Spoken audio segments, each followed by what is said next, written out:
Again, let's talk with America First Works Executive Director Ashley Hayek. So you just heard Karine Jean-Pierre tried to deflect Peter Doocy's question with inflation of all things. Nonetheless, if the Biden family did use their political position and their influence to enrich themselves, should they be held accountable?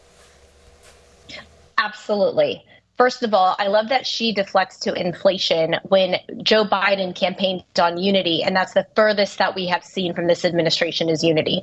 Number two, oversight should absolutely, when you have text messages or messages saying 10% for the big guy, when we've seen from Twitter files, different information about the Hunter Biden laptop story being suppressed, where there's smoke, there's fire, and it is the obligation of the Oversight Committee to do a deep dive into what is actually happening. Let's also remember how many subpoenas Eric Trump and Don Jr. and Ivanka and the Trump organization received during their time, when President Trump was in the White House.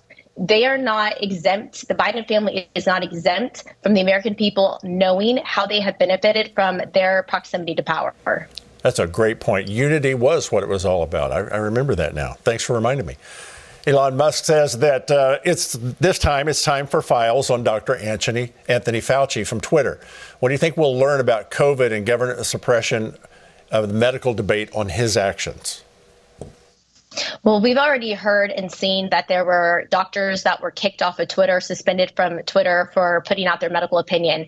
So one can only imagine that it's likely going to show how he was elevated, and anything that was in conflict with what Dr. Fauci said also was flagged with warning labels, or accounts were removed or suspended. There was a very clear agenda pushed by the FBI, by the DOJ, by DHS, and by Twitter that was very one-sided, very swampy. And so I'm looking forward to receiving those updates. Also, remember, we had military members who lost their service time and were kicked out and won't receive their pensions. And I surely hope that they get reinstated at some point once all of this is exposed. And they don't get paid anything near what a elected member of Congress makes. So ex-FBI Director Chris Swecker calls out the FBI for serving liberal ideologues. Last night, Tucker Carlson offered a unique idea to expose the FBI's conduct and, of all things, make Kevin McCarthy the speaker. Here it is. The FBI is now a bigger force in American elections than any single group of voters. This cannot continue. It is poison. And Kevin McCarthy is uniquely situated right now to stop it. So by striking a deal with his 20 colleagues, McCarthy could restore our system to health and at the very same time get the job he has always wanted. Carlson said providing a committee to investigate the FBI and its misdeeds is the kind of thing America deserves, and McCarthy needs to offer his opponents to get the speaker's vote. What do you think? I would be absolutely in favor of that. I think with the 19 Republicans that are holding out, they're claiming that they want to drain the swamp. There's nothing more swampy right now that we've seen recently than the actions of the FBI going after parent groups, going after pro-life groups, going after suppressing people on Twitter and social media platforms. So I think there should be a full investigation. I'm fully in favor of that. And it's time to have the speaker and move forward with our democracy and our republic. Now, there's a freshman representative, George Santos, and he's faced big criticism for lying about himself and his background to win that congressional seat. Once the dust settles on the House Speaker debate, should Santos be sworn in and seated? He will be sworn in, he will be seated, and then people can decide if they want to elect him again when he runs for re-election.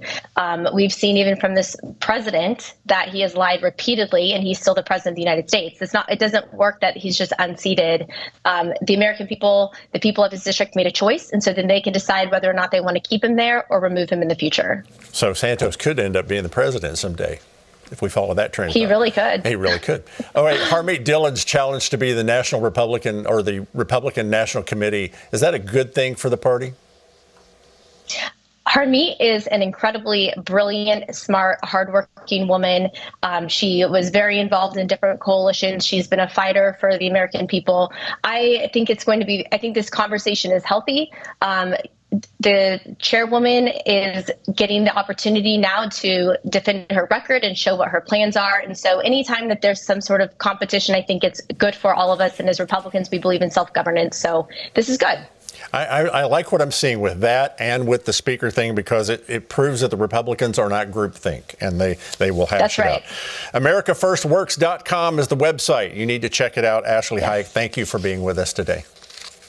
Thank you.